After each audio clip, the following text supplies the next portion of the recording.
സ്വാമി വിവേകാനന്ദൻ ഒരിക്കൽ പറഞ്ഞു, എപ്പോഴാണോ നമ്മൾ നമ്മളെക്കുറിച്ച് ആലോചിക്കാത്തത് അപ്പോഴാണ് നമുക്ക് സമാധാനവും സന്തോഷവും ഒക്കെ ഉണ്ടാവുന്നത്. ചിലരെ കണ്ടിട്ടില്ലേ, എപ്പോഴും വേവലാതിയാണ്. വീടിനെക്കുറിച്ച്, കുട്ടികളെക്കുറിച്ച്, ജോലിയെക്കുറിച്ച് തീരാത്ത വേവലാതി.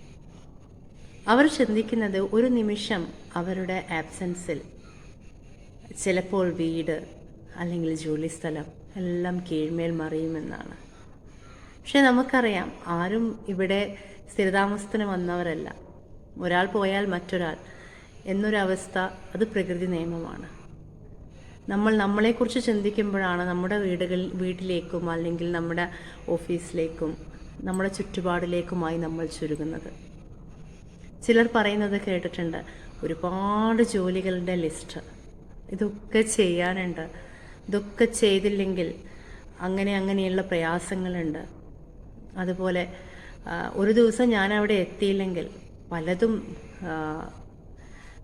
എന്താ പറയുക, പല അവസ്ഥകളും ഉണ്ടാവും എന്നൊക്കെ പറയാറുണ്ട്.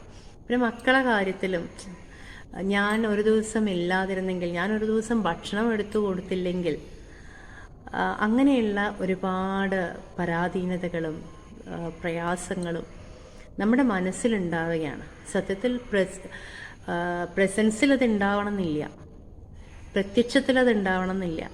കാരണം സാഹചര്യങ്ങൾക്കനുസരിച്ച് എല്ലാ മനുഷ്യരും മാറും. അത് നമ്മുടെ കുട്ടികളായാലും നമ്മുടെ ചുറ്റുമുള്ള വട്ടത്തുള്ള ആളുകളാണെങ്കിലും നമ്മുടെ വീട്ടിലുള്ള ആളുകളാണെങ്കിലും എല്ലാവരും മാറും.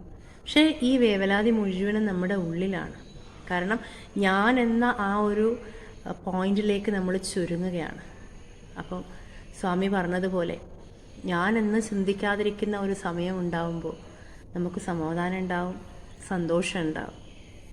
അല്ലെങ്കിലും നമ്മൾ ചാർട്ട് ചെയ്യുന്ന രീതിയിലല്ല ജീവിതത്തിൻ്റെ ഒരു ദിവസം എന്ന് പറയുന്നത്.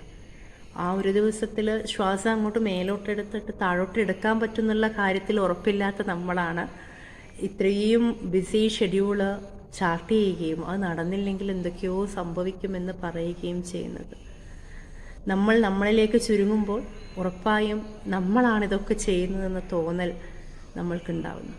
അത് ഒരുതരം വേവലാതിയായി പിന്നീട് അത് ഡിപ്രഷനിലേക്കും മറ്റും എത്തിക്കുകയാണ് ചെയ്യുന്നത്. നമുക്ക് നമ്മളെക്കുറിച്ച് ചിന്തിക്കാതിരിക്കാം ചില സമയങ്ങളെങ്കിലും, സമാധാനത്തിനും സന്തോഷത്തിനും വേണ്ടി.